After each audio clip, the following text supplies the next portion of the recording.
2 दिवसीय उनाई महोत्सव 2025 का गीताबेन रवारी का शानदार लोक डायलॉग और महोत्सव का समापन। नवसारी जिले के बासंदा तालुका के प्रसिद्ध तीर्थ स्थल उनाई में उनाई माता जी का पटोत्सव मनाने के लिए राज्य सरकार के पर्यटन विभाग और जिला प्रशासन द्वारा उनाई माता जी मंदिर परिसर में उनाई महोत्सव 2025 का शुभारंभ किया गया।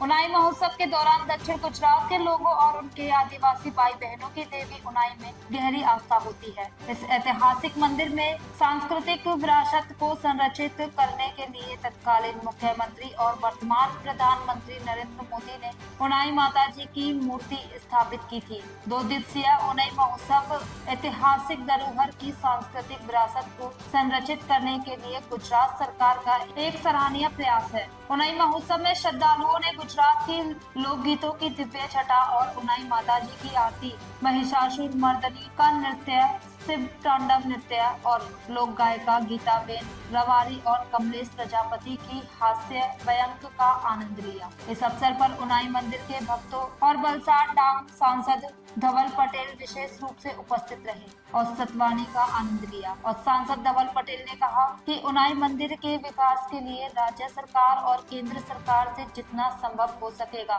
उनाई तीर्थ को और अधिक सुविधाएं प्रदान करने के लिए सहयोग किया जाएगा। विशेष रूप से उनाई गांव में जहां बस स्टैंड और पुलिस स्टेशन का अभाव है, जिसके बारे में सांसद धवल पटेल ने कहा कि उनाई को जल्द ही बस स्टैंड और पुलिस स्टेशन की सुविधा मिलेगी। अधिकारियों के साथ साथ उनाई गांव और आसपास के क्षेत्रों के ग्रामीणों ने उनाई महोत्सव का आनंद लिया। આજે ખાસ કરીને અમે પાસદાના ઉનાઈ ખાતે આવ્યા છે। 2 દિવસનો જે પાટોત્સવ ચાલતો છે, 4 તારીખે એનો શુભારંભ થયો અને આજે પૂર્ણાવતી છે, ત્યારે પૂરા સાઉથ ગુજરાતથી દક્ષિણ ગુજરાતથી લોકો અહીંયા આવ્યા છે અને જે ઉનાઈ માતામાં એમની આટલી બધી શ્રદ્ધા છે, જેને રામાયણના પુરાણકાળથી આટલું ભવ્ય મંદિર બન્યું છે। આવનારા દિવસમાં પણ અમારી રાજ્ય સરકાર અને કેન્દ્ર સરકાર સાથે મળીને આપણું ઉનાઈ માતાનું મંદિર કઈ રીતે ભવ્ય બની શકે એના માટે પૂરો પ્રયાસ કરવાના છે।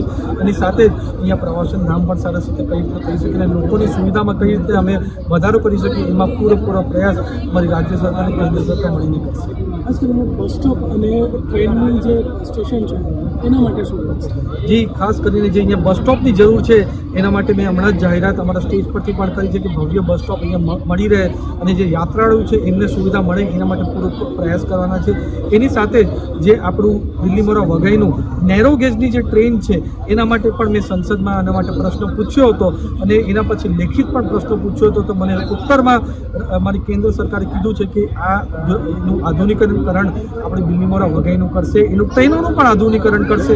તો એના લીધે જે દિલ્હી મોરાથી વઘઈ અને આપણે ઉનાઈ પણ સ્ટોપ છે એમને સારામાં સારી અહીંયા એમને ટુરિસ્ટ તરીકે પણ એમને બધી સવલતો મળશે। સાથે જે યાત્રાળુઓ ત્યાં નોકરી માટે, અભ્યાસ માટે, સાથે નોકરી માટે જાય છે એમને પણ પૂરેપૂરો એના માટે સહાયતા મળશે। પણ આવનાર દિવસમાં જે પણ સુવિધા આ વિસ્તાર માટે ઉત્પન્ન કરવાની છે બધા સાથે મળીને કરીશું। રામજી મંદિરનું ખાતમુહૂર્ત થયું છે અને હજુ શરૂઆત નથી થઈ, ક્યારથી શરૂઆત થઈ? જી, આ મુદ્દો તમે સરસ મને પ્રશ્ન પૂછ્યો છે। આના માટે ખાસ કરીને જ્યારે મારા મુદ્દો ધ્યાનમાં આવ્યો ત્યારે મેં રાજ્ય સરકાર સાથે વાત કરી છે અને આવનાર દિવસમાં જલ્દીથી જલ્દી આપણું રામ મંદિરનું પણ નિર્માણ થાય અને અહીંયા ભવ્ય રામ મંદિર બને। જે રીતે અયોધ્યામાં આપણું રામ મંદિરનું આટલું મહત્વ છે એ રીતે ઉનાઈમાં પણ ભવ્ય રામ મંદિર બને, એના માટે બધો પ્રયાસ સાંસદ તરીકે રાજ્ય સરકાર અને કેન્દ્ર સરકારમાંથી કરીશું।